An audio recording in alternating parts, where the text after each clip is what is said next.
हा long video असणार आहे कारण गावाकडचा व्लॉग पूर्ण छोट्या व्हिडिओमध्ये शूट केलेला आहे आपल्या चॅनलवरती, पण हा लॉंग पहिलाच व्हिडिओ आहे गावाकडचा।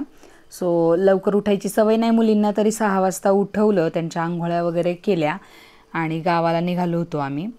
साताऱ्याच्या 80 किलोमीटर पुढे पाटण म्हणून गाव आहे, त्याच्या अलीकडे येरफळे म्हणून आमचं गाव आहे।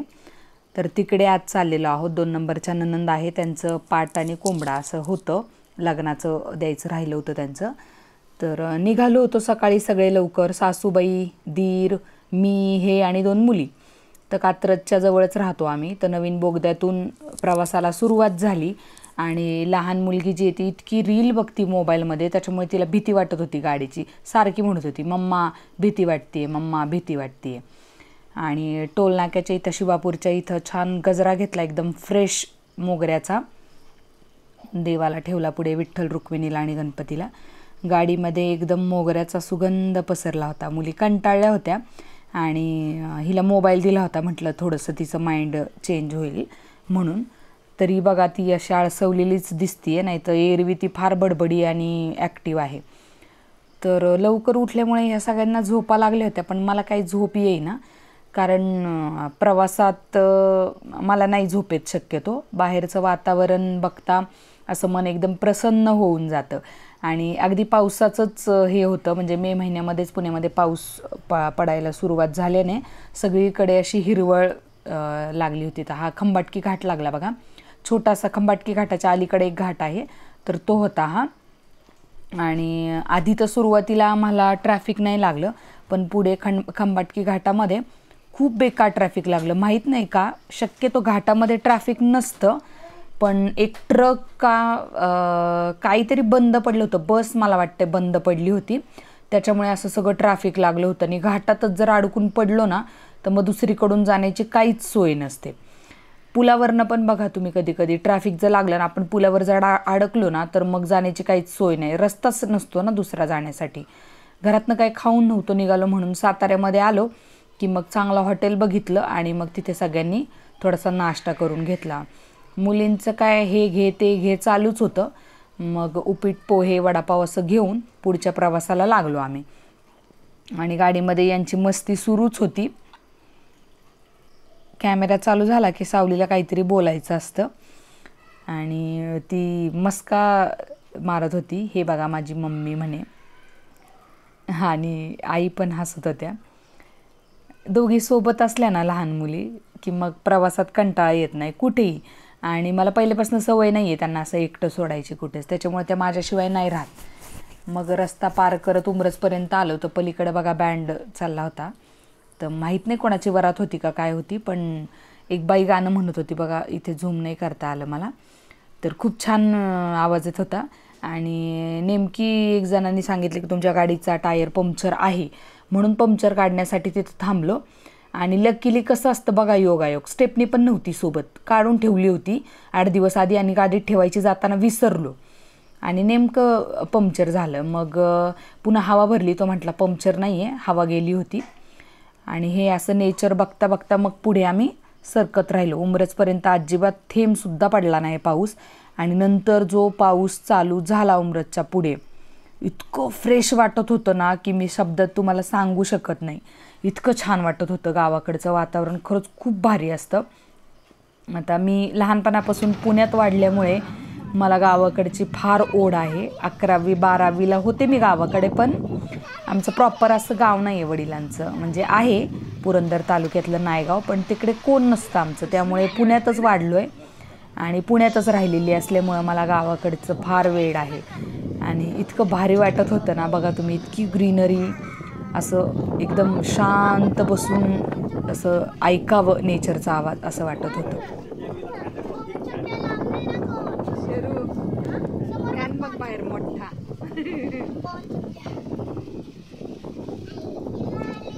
सगळीकडं नुसती हिरवीगार झाडं, त्या पानांवरती पडलेलं पाणी, खाली शेतामध्ये झालेला चिखल, त्याचा वास येत होता खूप सुंदर मातीचा। आणि जिकडे बघावं तिकडे झाडच दिसत होती नुसती।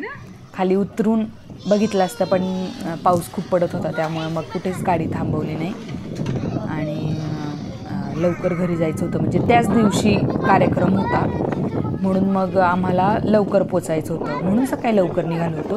पण 12, 12:30, 1 वाजलेच आम्हाला खरं पोचता. मुली असल्या ना की मग ठिकठिकाणी थांबणं होतं, त्यांचं खाणं पिणं, वॉशरूम, असं कोणाला उलटी येते, मध्येच कोणाचं पोट दुखतं, असं सगळं करता एकदाचा तर प्रवास पूर्ण म्हणजे एखादं युद्ध पार केल्यासारखं असतं आमच्यासाठी.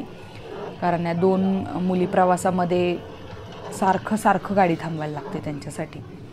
रस्त्यावर पण खूप पाणी झालं होतं सगळीकडं. फायनली पोचलो आम्ही घरी आणि हे आमचं गावाकडचं घर आहे बघा. खूप मोठा परिसर आहे, म्हणजे हे 1 नंबरचंच घर आहे. तिथून मागे मधलं घर आहे देवाचं घर, मग किचन, मग मागचं सगळं अंगण, असं खूप मोठं आहे लांबलचक असं. तर पूर्ण मातीने सारवलेलं आहे. आणि हे बघा हे मधलं घर देवाचं, त्याच्या पलीकडे किचन आहे चुलीचं घर, आणि त्याच्या पलीकडे हा सगळा मागचा परिसर आहे. मागे पण भरपूर झाडं आहेत सगळी, तिथं सरपण वगैरे सगळं झाकून ठेवलं होतं चुलीचं. आणि मग आलेल्या सगळ्यांनाच भूक लागली होती, त्यामुळं मग भाजी होती केलेली. मग ननंदबाईंनी भाकरी केल्या, आम्ही जेवलो आणि लगेचच भाकरी करायला घेतल्या, कारण प्रोग्राम चालू झाला होता. बकरं वगैरे कापलं, तिकडं कोंबडे वगैरे कापायचा प्रोग्राम चालू होता. आणि मग इकडे भाकरी करून घेतल्या मी सगळ्या. मग 2 सासूबाई आणि मी देवीला चाललो होतो वर. मंगळवारच असल्यामुळे वाघजाई देवीचं मंदिर आहे, तर तिथे पाया पडायला जायचं होतं. आणि सारखं जाणं होत नाही गावाला लांब असल्यामुळे, म्हणून मग आलो की आम्ही आवर्जून जाऊन येतो देवीला. कधी काय होतं यात्रेला पण जाणं होत नाही, कारण मुलींच्या नेमक्या परीक्षा असतात त्यावेळेला, आणि म्हणून मग जमतच नाही जायला. पण वेळात वेळ काढून खरं जायला पाहिजे वर्षातनं एकदा का होईना. आणि मंदिरात बसून एकदम छान वाटलं आम्हाला, पाया वगैरे पडलो. मग घरी आलं की मग सवाष्णी सगळ्या जमल्या होत्या. मग त्यांना हळदी कुंकू लावून ओटी भरून त्यांचे पाय वगैरे धुणं इथं सगळं चालू होतं. माझ्या नंदेचं कार्यक्रम असल्यामुळे त्याचे सगळं करत होत्या. आणि मग त्यांना जेवायला वाढायचं होतं, मग ताटं करायला घेतली सगळ्यांनी. सगळ्यांचं मध्ये इकडे तिकडे फिरणं चालूच होतं. आणि ह्या अशा पद्धती बघायला लहान मुलांना पण मिळतात, म्हणजे माझ्या मुलींना खरं तर आवर्जून हे सगळं बघायला मिळतं. हे मी म्हणते माझं सौभाग्य आहे की आपल्या जुन्या संस्कृती परंपरा हे मुलांना सगळं कळालं पाहिजे. इकडे भाजी शिजत होती बघा, भात झाला होता शिजून. आणि मग तिकडे सवाष्णींना जेवू घातलं. त्यानंतर मग सगळे पाहुणे वगैरे येऊन जेवण करून गेले आणि मग आम्ही जेवायला बसलो. जेवणं वगैरे झाली, भांडे वगैरे सगळं आवरून झालं. आणि मग मोबाईलला रेंज नसल्यामुळे मुलं ही सगळी अशी एकमेकांसोबत मस्ती करत खेळत होती. आणि आम्ही अशा गप्पा मारायला बाहेर पडवीमध्ये बसलो होतो सगळे. बाहेर खूप जोरात पाऊस पडत होता आणि आम्ही खरं तर 7-8 दिवस राहण्याचा प्लॅन करून गेलो होतो, पण पावसाने सगळं फिसकटवलं. म्हणजे बाहेर पण निघता येत नाही, रेंज नसल्यामुळे सगळे ऑनलाईन कामं पण राहतात आणि फिरणं पण नाही होत. त्यामुळं मग नुसतं घरात बसून तरी काय करणार ना आपण. पाहुण्यांच्या घरी पण जाता येत नाही, काहीच करता येत नाही.